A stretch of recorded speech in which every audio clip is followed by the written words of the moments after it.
Legendary leader.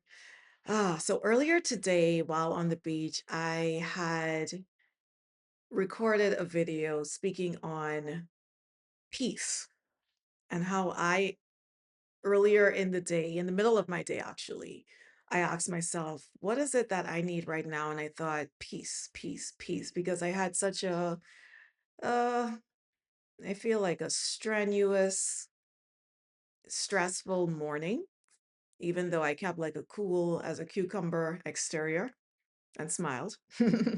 But like hair, it felt so scrunchy. That's a thing.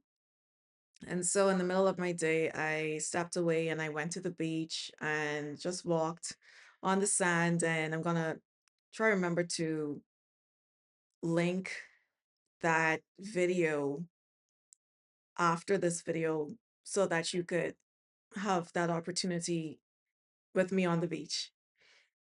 So I want to go a little deeper into the topic of how important it is for us as legendary leaders to make restoration, rest, sleep, recovery our new norm. And I know some of you out there already on it when it comes to like getting your 7 to 9 hours of sleep and getting your massages, like you're on it. That's great. So happy for you. But for some of us, you know who I'm talking to, where you you could do better, right? You would want to do better, but somehow 11 o'clock comes out of nowhere. And you're yeah. So, but this is I feel supportive for everyone, no matter where you are in your sleep and recovery, your scale.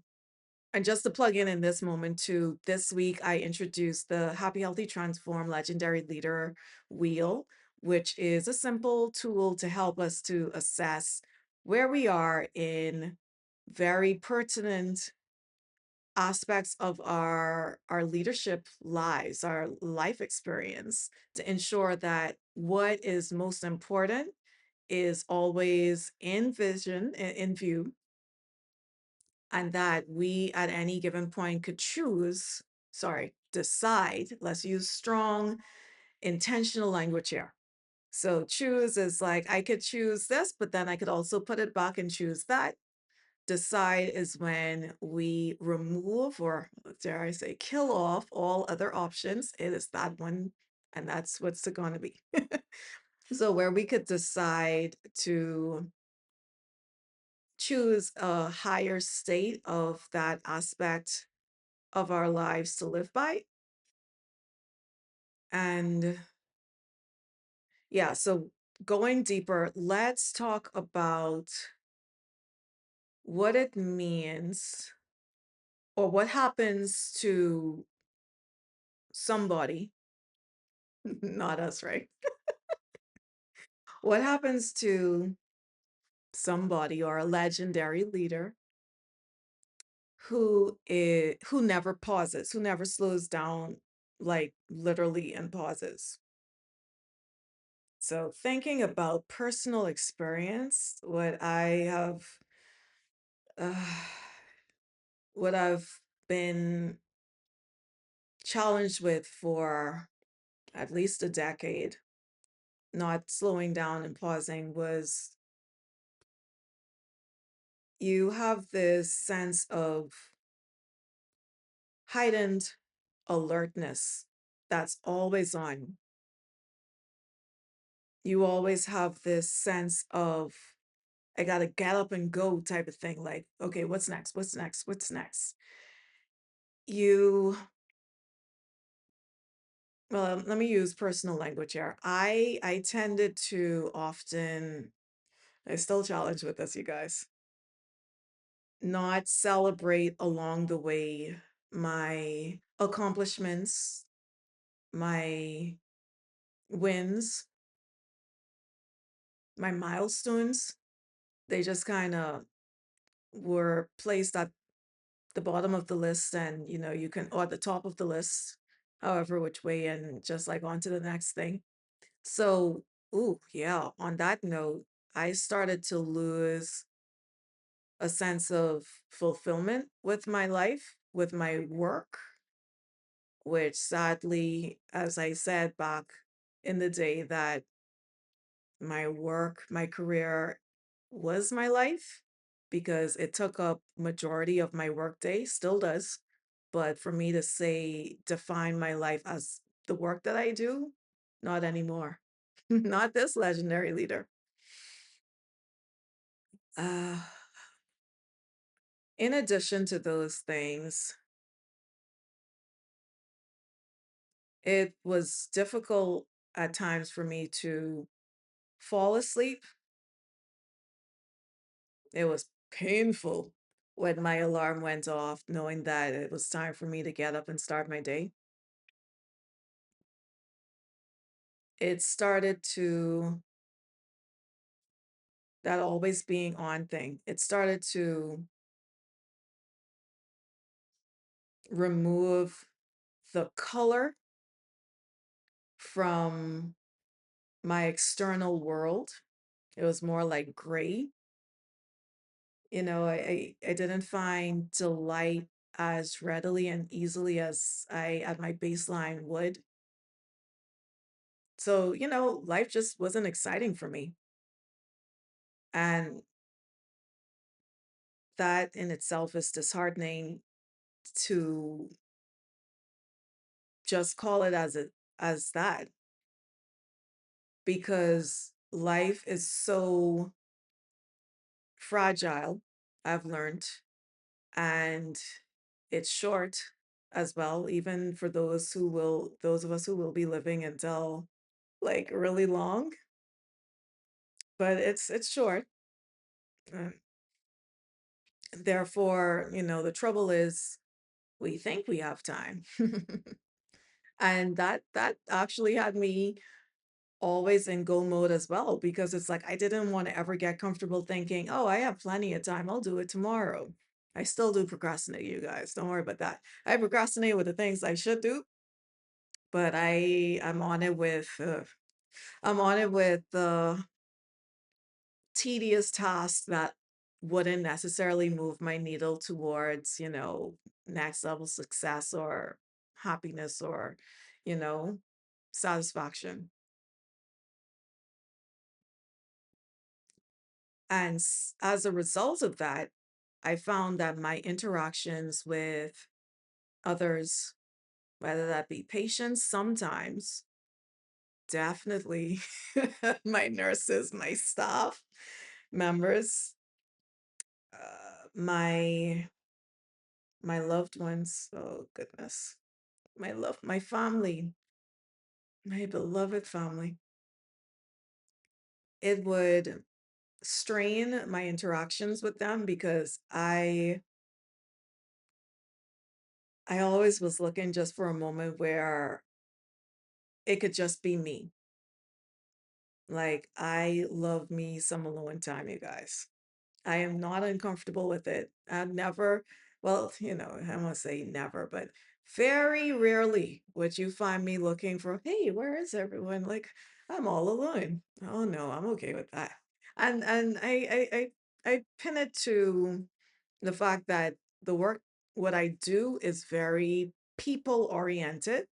So I am constantly interacting with other persons, and I feel like I should also have an opportunity to just interact with myself and sit with my thoughts. And yes, have a little chat from time to time. Well, I use my voice recorder, let me put it like that. So that type of chat, like where I speak aloud. Actually, doing these videos, I feel like it's just a video version of what I would do on my voice recorder, except it's like more personal. I'm trying to keep it where you feel like you're here with me, interacting with me, rather than I'm just here talking to myself, sort of thing. But I enjoy those self reflections that I do on my voice recorder faster than me writing, but I do know at some point, sooner than later, I want to start journaling again. Well, I keep a 5 minute gratitude journal actually. So I journal to some degree, and I love that it's quick. But uh the repercussions for me always being on,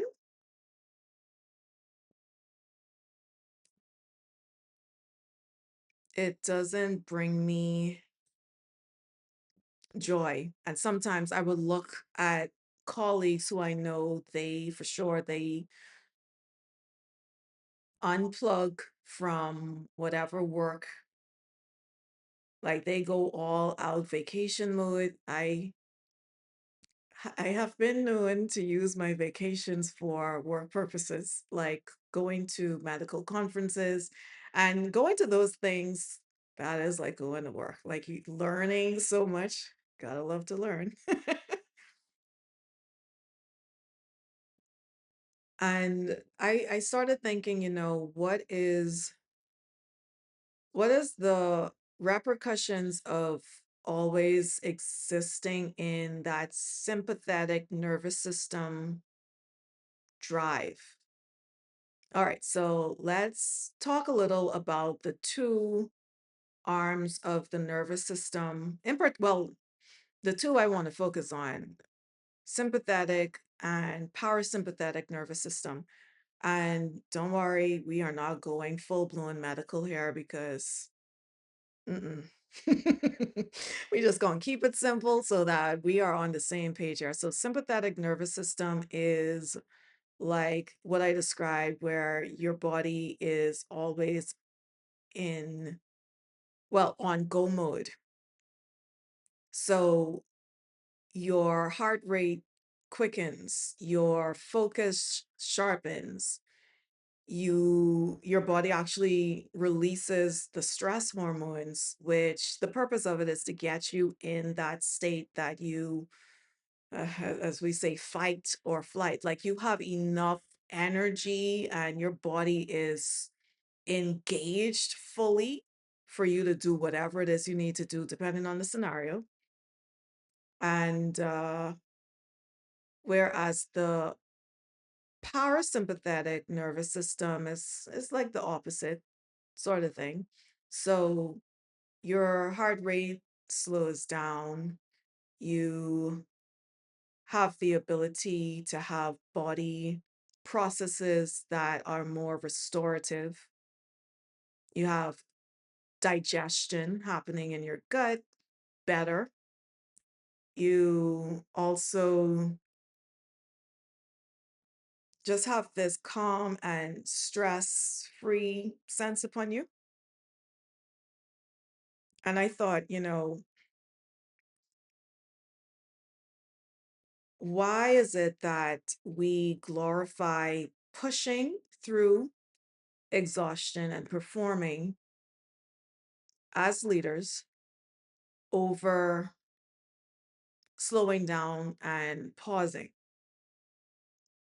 There are benefits to both the sympathetic and the parasympathetic nervous systems in a, scientific bodily way, health manner. So, what I love to do is how could we take, principles and facts that exist and are heavily researched and apply it to leadership longevity. And I feel like when we when we deny ourselves permission to pause and be still, even for those of us who are, we have like these extreme high levels of energy and we feel like we don't need to slow down, sort of thing. So I feel like the harm of that is that it impacts our overall health for sure.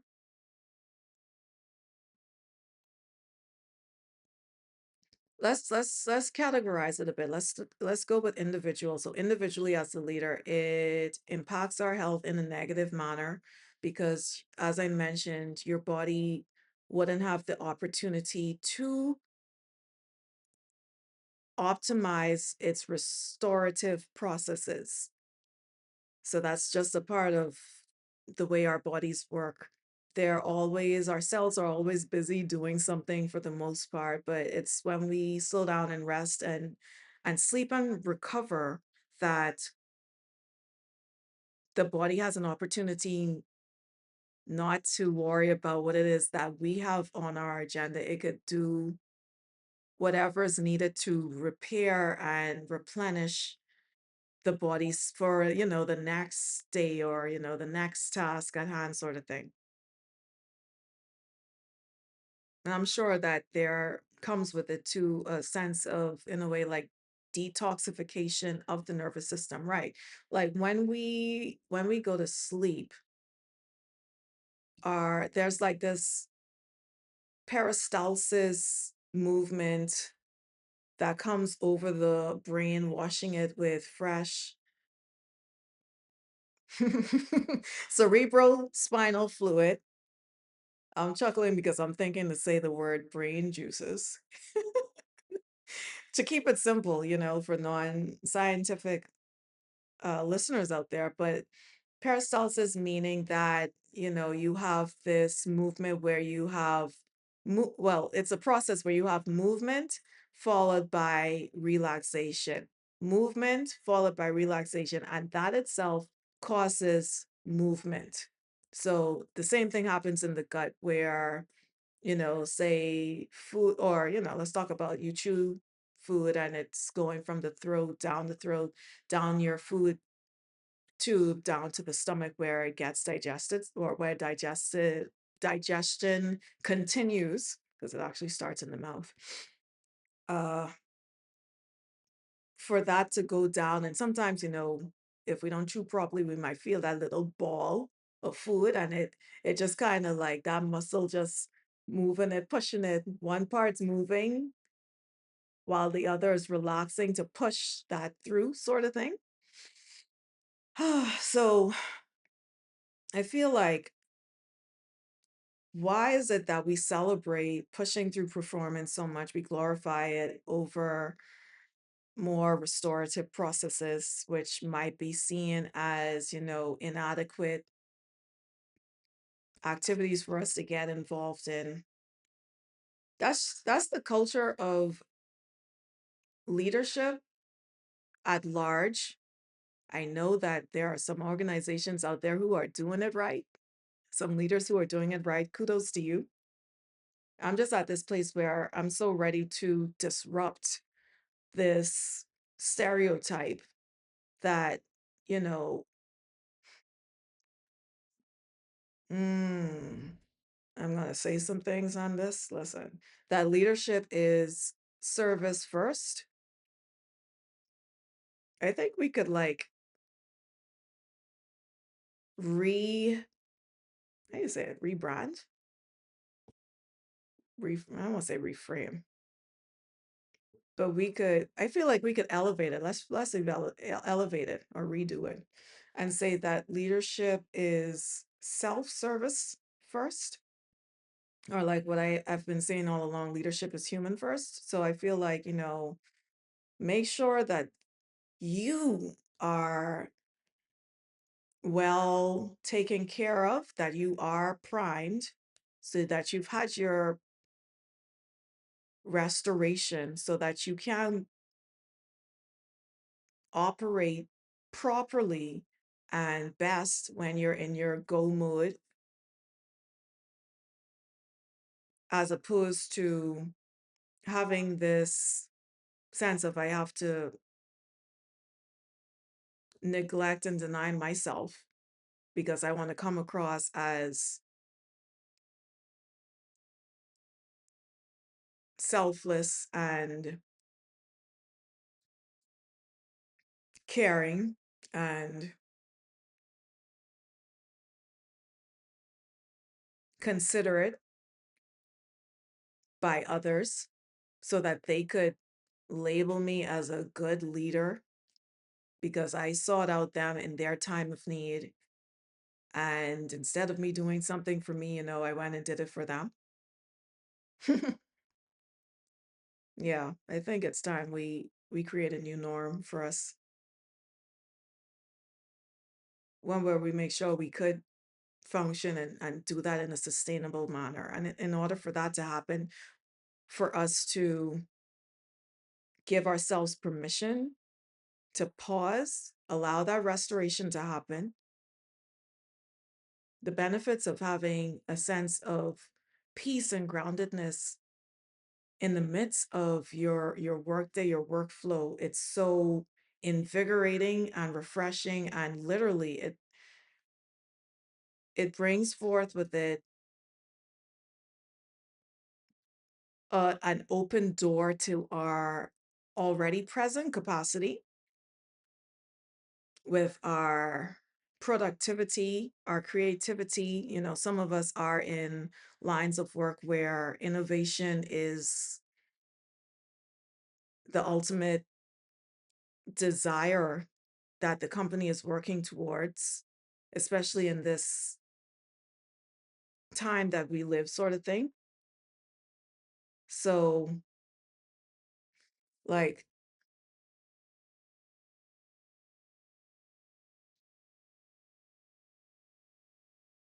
what if we as leaders gave ourselves permission to optimize, maximize, play all full out with our sleep and our recovery, to pause, to allow that peace to come upon us? Well, how would we be modeling for the organization if we went first in prioritizing our recovery? Hmm.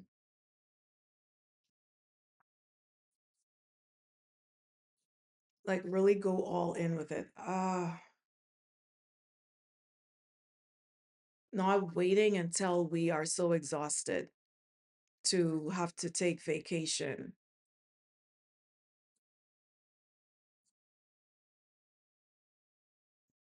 I feel like if we did go first with this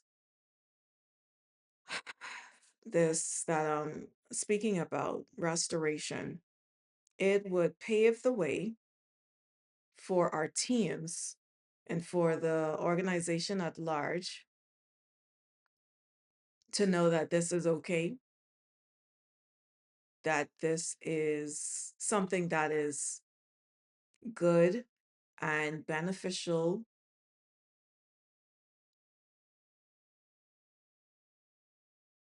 and necessary, yeah,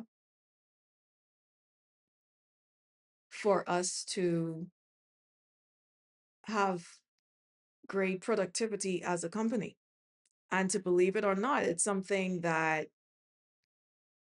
would feel good to us. I feel like many times we measure success and yeah, we measure success. I want to, yeah, say it's success that we measure by this feeling of, or productivity and success, sorry. We measure success and productivity by this external feeling of, man, I really put my back into this. Like, I really worked on this report. I really, you know, my whole body, I could feel like I was sitting in this chair for forever and typing away on my computer, or my eyes are getting ready to shut down where I'm so tired because I've been up from very early, and look at all the things I got done, you guys. Like, I feel like we need to redefine what success and productivity looks like. Yeah, we could do it from the sense of outcomes, like to say, okay, we did finish the report, or we got the account, we closed the deal, or in cases for me, we served this volume of patients today at the clinic, like, we're in high numbers sort of thing. We could define it that way. And then take it a step further where we look at what is needed. So let's reverse engineer that desired outcome. Oh, oh, shame on me. Let's add to that. Well, I mean, I know we're talking about success and productivity, right? I think we should add to that the success of feeling like we are fully engaged with our work, not engaged in the sense of the sympathetic nervous system that I spoke about earlier, but engaged like we are excited to be here. We are still happy to be in this line of work and to contribute to our organization, to support our clients, to be advocates for them and for our colleagues and for ourselves. So, yeah, add ourselves on the list. We are doing this in real time, guys. Redefine what it means to be successful and productive by reverse engineering the desired outcomes, including us ourselves on that outcome list for once, and determining what is it going to look like for us to get to that desired outcome. I think it'll be simpler for the how to close a deal, make sure you schedule the call and make sure you go over the client's concerns and needs. And y'all don't listen to me. I am not the person for you to watch to find out how to close a deal. I am not that person. But so, more so for me, what I want to talk about with that is reverse engineering what it looks like for us to be able to do what is needed for us to do the tasks.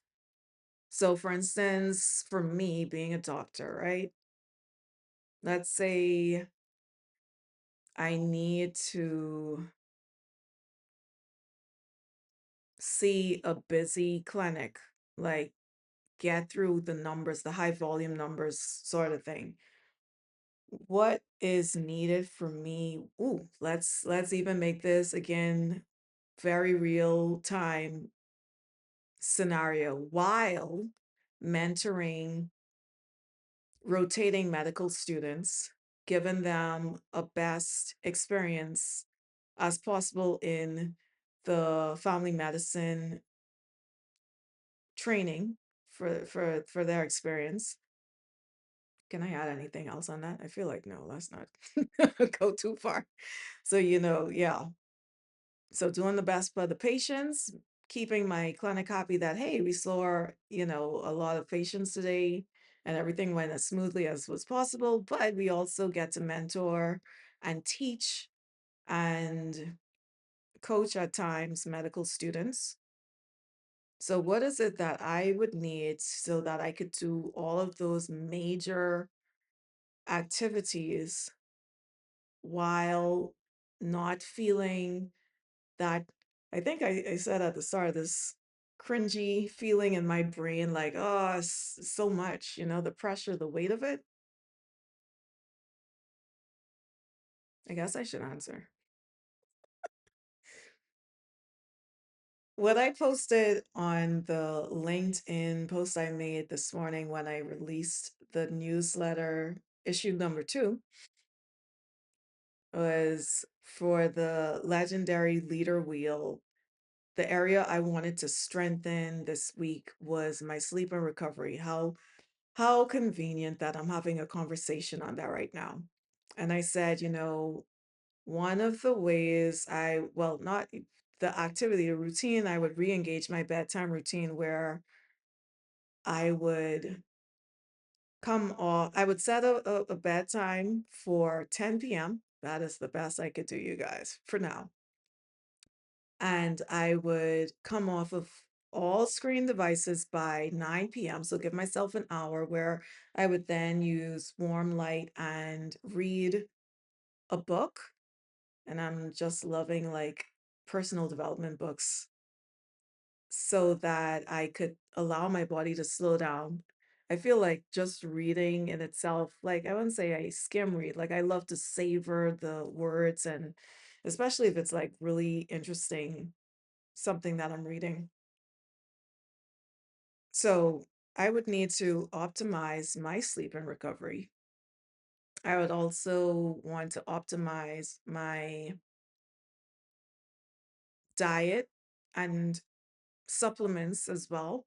Make sure I'm feeding and fueling my body with foods that would release energy and mop up inflammation and just help to energize myself from a cellular level.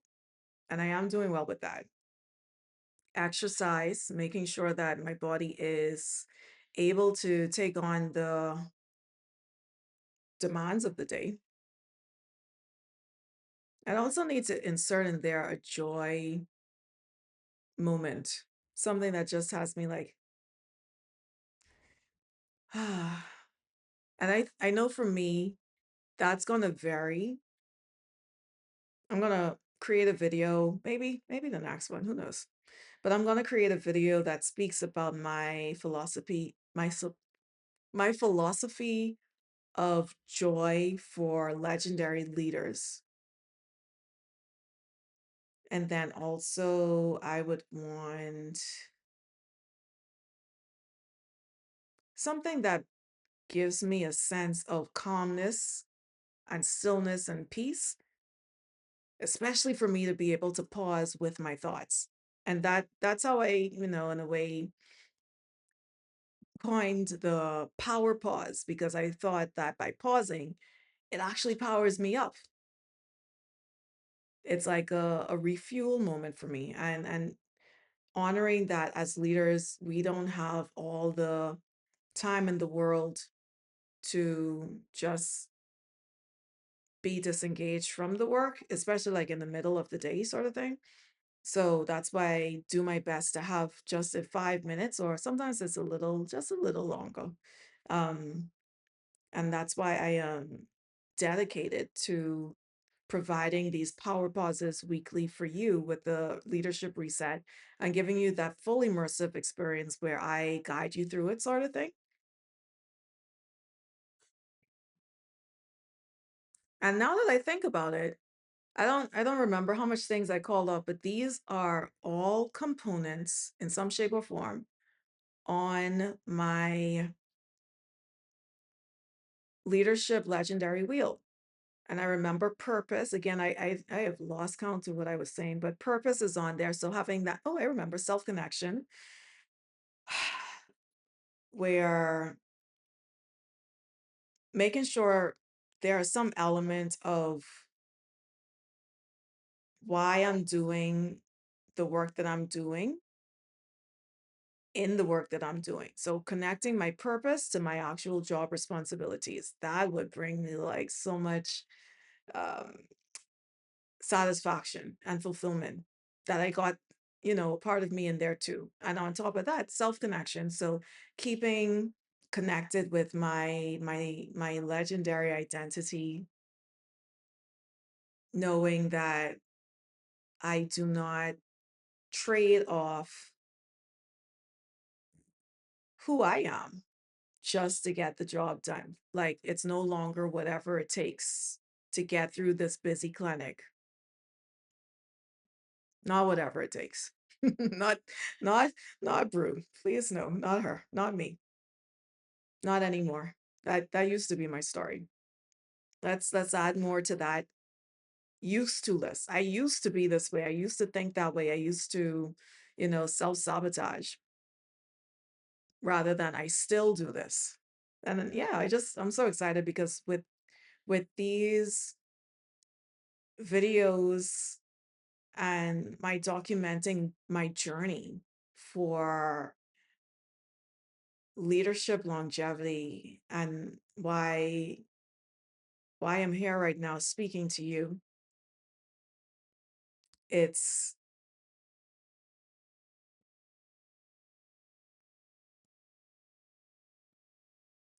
yeah, it's going to allow me to have this transformation in real life. You get to see it for yourself. So hopefully, like one of these videos I come on, it's like, guys, I had like 8 hours of sleep. Can you believe? I remember back when I used to only have, dare I say, well, I'd have to count. I feel like I have close to seven, but it's like really broken. It's not like consecutive. It's like very spotty, and because of it, like I feel the strain of my day more than I would like to. Yeah, so hmm. And then I think, let me see, I wrote down here what I wanted, the question I wanted to leave with you. I didn't want to forget it. Give me one sec, you guys. Yes, here it is. I wrote it. So my suggestion or my question that I want to pose to you for this upcoming week is to sit and ask yourself, when is it that you feel most restored or most physically neutralized? And then from there, let's see, I wrote, what does that reveal about you? And then what kind of pause actually works best for you as opposed to what might be more common? And I want to jump in for this part.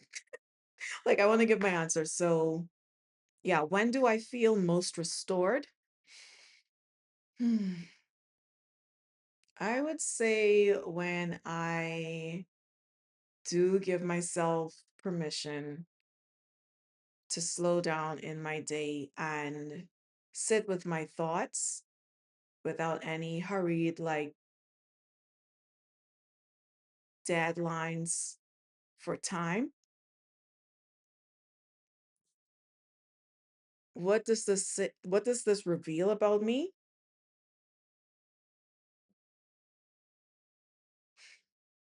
I feel like it reveals that I was specifically designed to do this work that I'm so excited about right now through Happy Healthy Transform, to not just model the way, but also to restore the weary leaders and to sustain the human that's behind the leadership role. Like, I have a strong appreciation for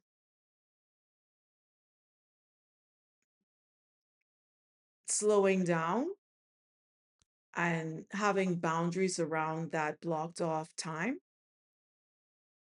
and how it's so empowering and what could come from it. Because as a high performer, since I've started doing these power pauses in the midst of my day, I definitely could go longer.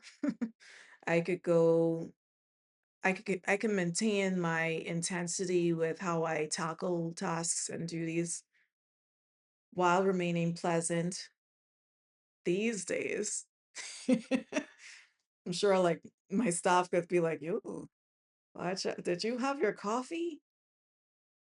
You know, uh, without needing to rely on some substances. It's just like a innate energy now that I have. So that reveals that, yeah, I am the person who is going to sustain leadership and support organizations in stewarding their leadership better so that they in turn sustain their workforce and bring forth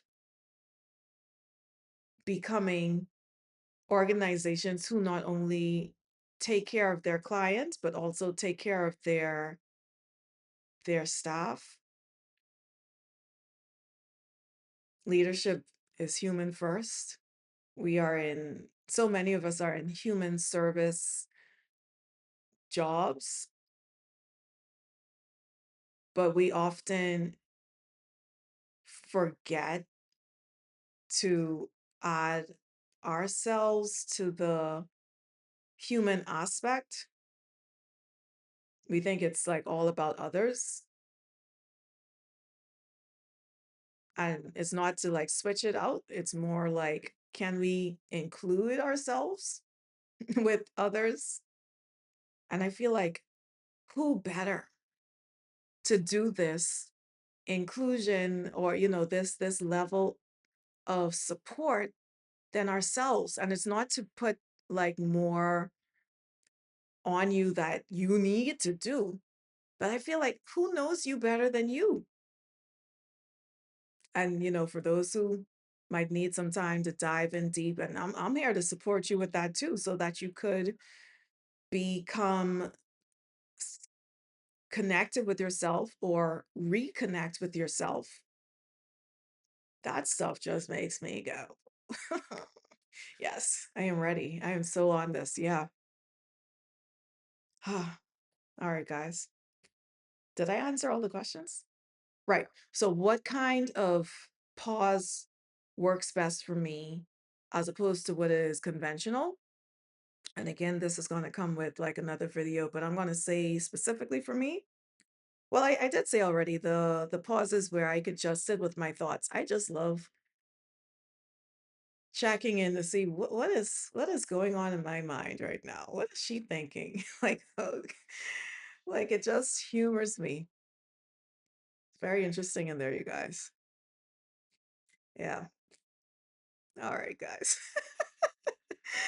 uh, so if you enjoyed this train of the thought and this conversation, I invite you to check in with our community right now, whether through the legendary Leadership Reset newsletter that comes out weekly, or to jump on LinkedIn and connect with me, especially through the post, because I would love to hear your thoughts on these discussions we're having. Of course, leaving your comments below on YouTube so that again, we could we could build off of each other with this leadership longevity. This journey is ours, guys. Like I need you to. We're going to do this. We are taking back our happy, we're taking back our health, and we are transforming. I'll see you guys soon.